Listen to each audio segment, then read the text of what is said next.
હાય મિત્રો, કેમ છો બધા? આજે આપણે ગુંદાના ભરેલાનું શાક કરવાના છે. તો આ હું ગુંદા બજારથી લઈ આવી છું 500 ગ્રામ, અને એને ધોઈ કાઢ્યા. પહેલાં પાણીમાં 15થી 20 મિનિટ પલાળી રાખ્યા, એના કારણે એની ચીકાશ જતી રહે. પછી એમાં દીટડા કાઢી નાખ્યા અને લૂછી અને આ રીતે રાખ્યા છે. બરાબર. હવે હું એના ઇન્ગ્રીડિયન્ટ્સ બતાવી દઉં છું તમને, કારણ કે આપણે ભરેલા બનાવવાના છે. તો આપણે આ જે ગુંદા છે એને એક દસ્તા વડે, ખાંડણીનો જે દસ્તો હોય એનાથી આપણે એના બી અને એની ચીકાશ કાઢી નાખવાની છે. તો એના માટે મેં ચીકાશ કાઢવા માટે મીઠું લીધું છે, એ પણ મેં બતાવ્યું છે. અને ઇન્ગ્રીડિયન્ટ્સમાં આ શેકેલી સિંગનો ભૂક્કો છે, પછી આ મીઠું છે, પછી આ કોપરાનું છીણ છે, પછી આ આદુ મરચાં ને લસણની પેસ્ટ છે, આ કિચન કિંગ ને ગરમ મસાલો એવું મેં ભેગું લીધેલું છે, અડધી ચમચી, એટલે 1 ચમચી થશે. આ વલિયારી છે, એ પણ 1 ચમચી છે. અને આ છે તલ શેકીને એને ક્રશ કરી લીધા છે, એ પણ મેં લગભગ 1.5 ચમચી જેવા લીધા છે. હજુ આગળ બતાવું છું તમને. સ્વાદ અનુસાર મીઠું પણ આપણે નાખીશું, અને આ હિંગ પણ અંદર 1/2 ચમચી નાખીશું, જેથી સારું લાગે. બીજું એ કે આ મેં શેકેલું જીરું લીધું છે, અને આ ધાણા જીરુંનો પાવડર છે, એ 1/2 ચમચી લીધો છે. આ કાશ્મીરી લાલ મરચું છે, એ તીખું નથી, પણ આપણે તીખાશ માટે લીલું મરચું, આદુ મરચાં, લસણની પેસ્ટ નાખી છે, તો તીખાશ માપસર આવી જશે. આ લાલ મરચું છે, એ કાશ્મીરી છે. આ હળદી છે, એ 1/2 ચમચી લીધી છે, અને શેકેલા જીરાનો પાવડર 1/2 ચમચી લીધી છે. બરાબર. હવે આ બધું તો ઇન્ગ્રીડિયન્ટ્સ મેં બતાવી દીધા. મેઇન ઇન્ગ્રીડિયન્ટ્સમાં આ જે આપણે ચણાનો લોટ શેકીને નાખવો હોય તો પણ નકાય, પણ મારા ઘરે ફરસાણ પડ્યું હતું, ચવાણું મિક્સ પડ્યું હતું, તો એને મેં ક્રશ કરી દીધું છે, અને એ આપણે 2 ચમચી એડ કરીશું. હું તમને આગળ બધું બતાવું છું. અત્યારે મેં તમને ટોટલી જે પણ કંઈ ઇન્ગ્રીડિયન્ટ્સ હતા એ બતાવી દીધા છે. ઓઇલ છે, એ પણ આપણે આપણો જે મસાલો બનાવીશું એ ભભરો ના થાય એના કારણે આપણે થોડુંક ઓઇલ નાખીશું.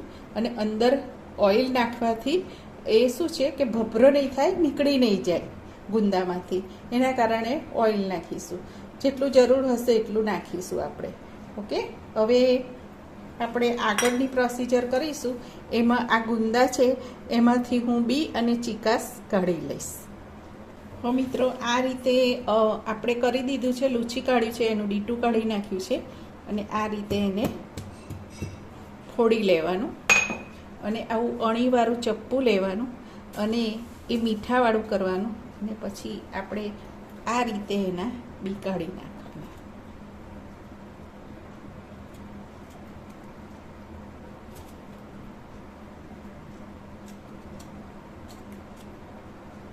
જો ચીકાશ બિલકુલ અંદર રહી નથી, બધું કાઢી નાખ્યું છે.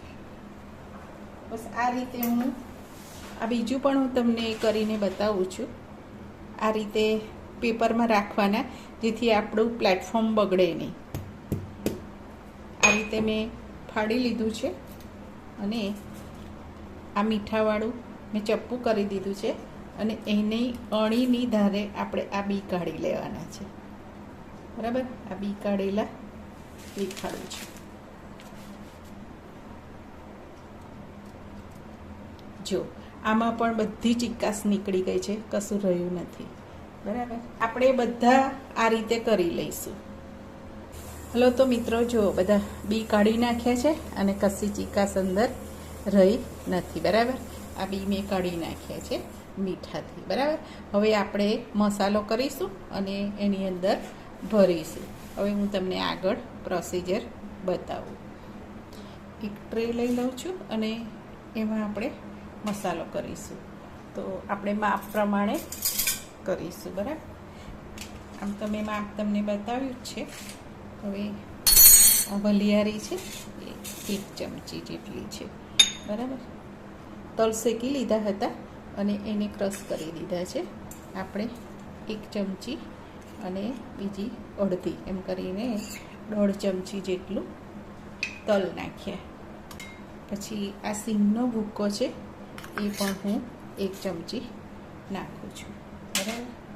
પછી આ કોપરાનું છીણ છે એ પણ આપણે લગભગ 2 ચમચી જેવું લઈશું, કારણ કે એનો ટેસ્ટ સરસ આવે છે ને સરસ લાગે છે. આ છે ગરમ મસાલો અને કિચન કિંગ મસાલો, એમ કરીને મેં બે અડધી ચમચી લીધું છે, એ આપણે અંદર એડ કરીશું. એ પછી આ છે આપણે લીલું મરચું, આદું અને લસણ ની પેસ્ટ છે, એ લગભગ 1.5 ચમચી જેટલી છે.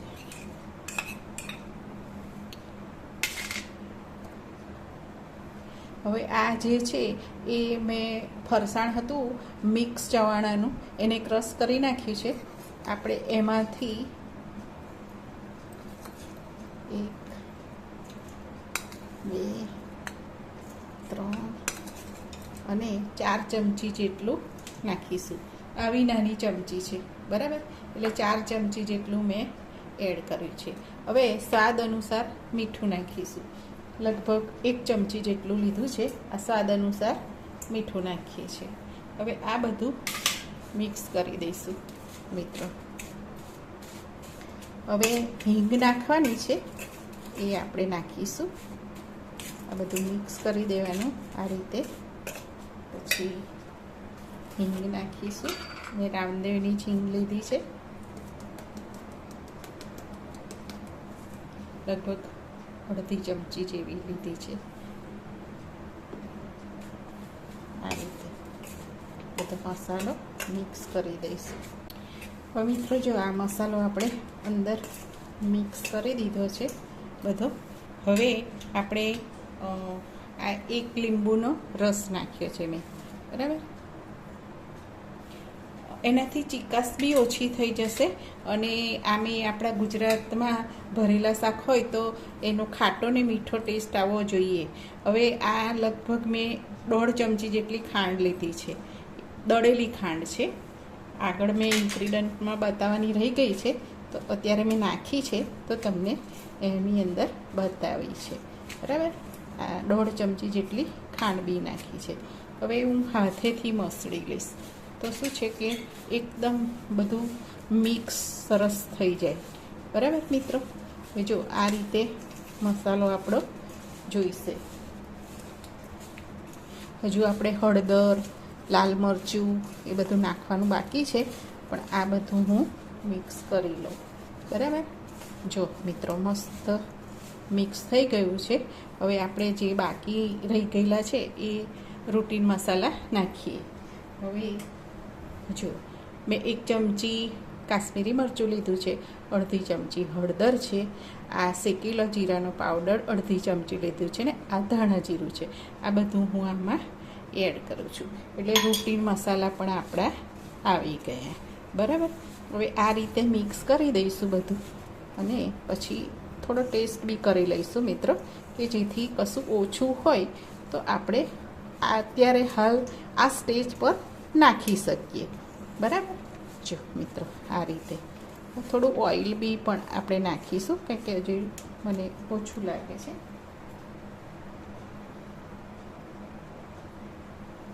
1 ચમચી જેટલું ઓઇલ નાખ્યું છે મેં. ઓઇલના કારણે ટેસ્ટ સારો આવશે.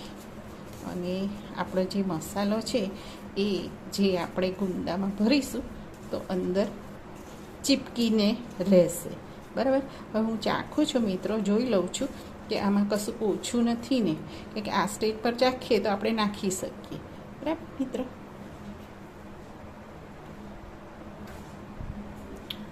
સરસ છે, કશું નાખવા જેવું છે નહીં, ટેસ્ટ સારો જ છે. હવે આપણે ભરી લઈશું ગુંદામાં. હું તમને ભરીને બતાવું છું.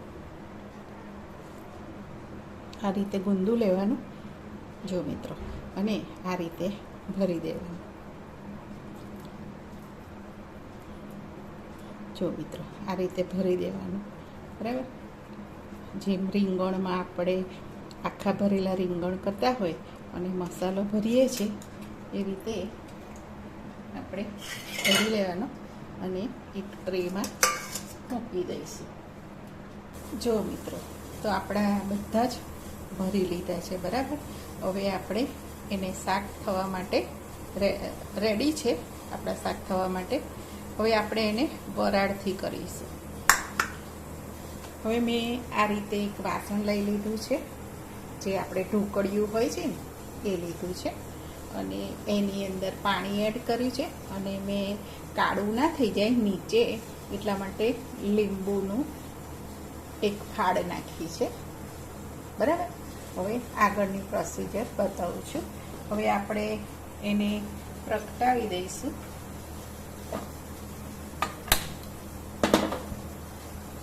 આ રીતે પહેલાં તો પ્રી હીટ કરવું પડશે, એટલે કે પાણી ગરમ થવા દેવું પડશે, અને પછી આપણે એને વરાળથી બાફવાનું છે આ શાકને, એટલે આપણે એ રીતે કરીશું.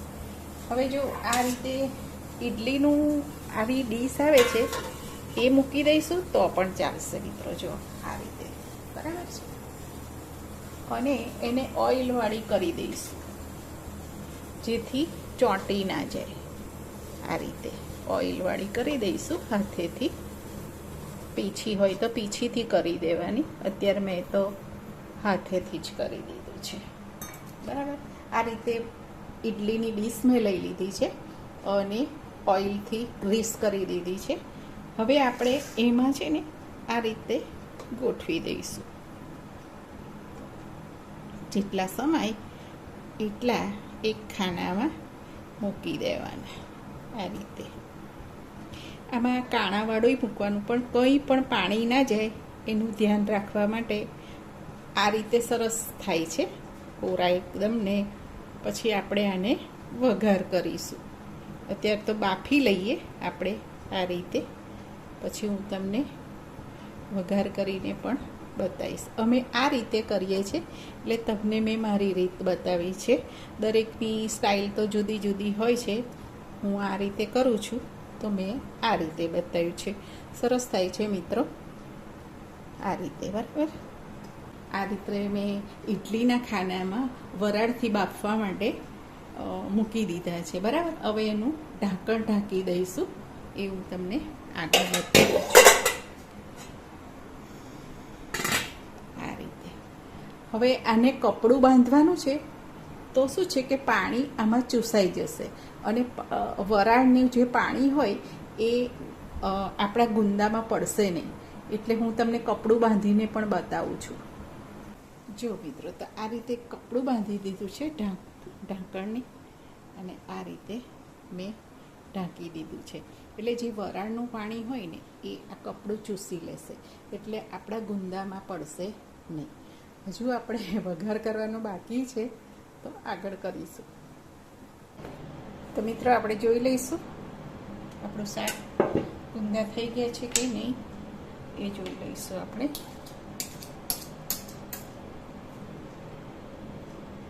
સરસ થઈ ગયા છે. જો મેં અંદર ચપ્પુ નાખી જોયું, અંદર સરસ રીતે જાય છે. જો મિત્રો, ચપ્પુ નાખું છું એ તમને બતાવું છું. સરસ ચડી ગયા છે આપણા, અને આવા ડ્રાય થયા છે. આપણે ગ્રેવી વાળું કરવાનું છે, એટલે હવે આને ઉતારી દઈશું આપણે. અને આપણે એક બાજુ મૂકી દઈશું, અને આપણે બીજું એક વાસણ લઈ લઈશું મિત્રો, અને ગેસ પ્રગટાવી દઈશું. આ રીતે અમે કઢાઈ લઈ લીધી છે મિત્રો, અને એમાં આપણે ઓઇલ નાખીશું. લગભગ 2 મોટી ચમચી નાખ્યું છે. મને ઓછું લાગે છે તો થોડું વધારે નાખું છું, એટલે આગળ પડતું તેલ નાખવાનું. હવે આપણે આગળ એની પ્રોસિજર કરીશું. તો મેથી દાણા નાખીશું. એનો વઘાર બહુ સરસ લાગે છે મિત્રો. આમાં લગભગ 1/4 ચમચી મેં મેથી દાણા નાખ્યા છે.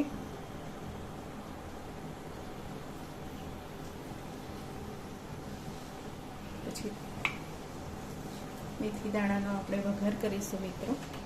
થોડી હિંગ નાખીશું, 1/4 ચમચી જેટલી.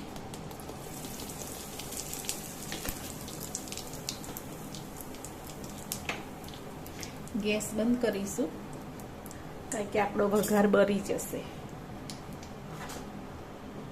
1/4 જેટલી હું હલ્દી નાખું છું અને બીજું અડધી ચમચી જેટલું મસાલો નાખું છું અને આપણા જે ગુંદા છે એ આમાં એડ કરી દઈશું. બધા ચડી જ ગયા છે મિત્રો. બધા ગુંદા આમાં એડ કરી દઈશું વઘારમાં.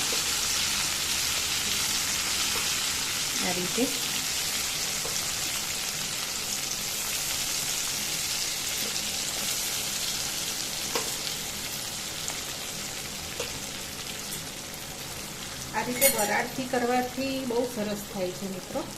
એમાં ચીકાશ બી નહીં રહેતી ને એટલા સરસ લાગે છે ને આખા રહે છે આપણે. બરાબર. હવે ધીમે રહીને એને હલાવીશું કે જેથી આપણો મસાલો છૂટો પડે નહીં. આ રીતે જો મિત્રો કેટલું સરસ લાગે છે.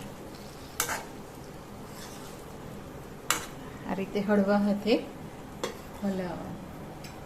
હવે આપણો ગેસ ચાલુ કરીશું ફરીથી. પેલું વઘાર ના બળી જાય એટલા માટે મેં બંધ કર્યો હતો.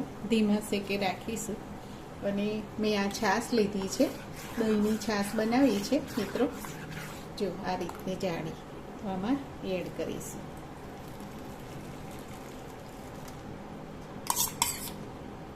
મેં છાશ એડ કરી છે અને આ રીતે હલાવી દેવાનું.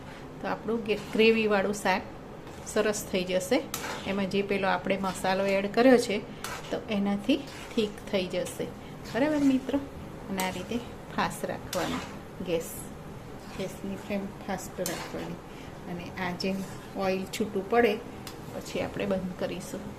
આ રીતે જો મિત્રો મેં છાશ એડ કરી છે. આ રીતે આપણે હળવા હાથે હલાવીશું.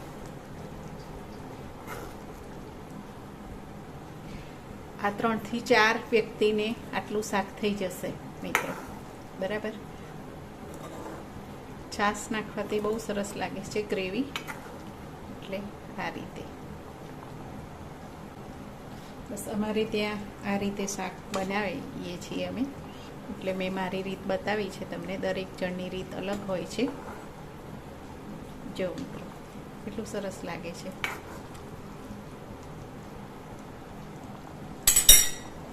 બસ એને હવે થોડીક વાર ઉકળવા દઈએ, ઓઇલ છૂટું પડે ત્યાં સુધી. બધા મસાલા એડ થઈ ગયા છે. હવે છાશના ભાગનું આપણે મીઠું એડ કરીશું. કારણ કે છાશ નાખી છે આપણે, તો છાશના ભાગનું થોડું મીઠું એડ કરીશું મિત્રો. એટલે આગળ આપણે મસાલામાં તો મીઠું નાખ્યું જ છે.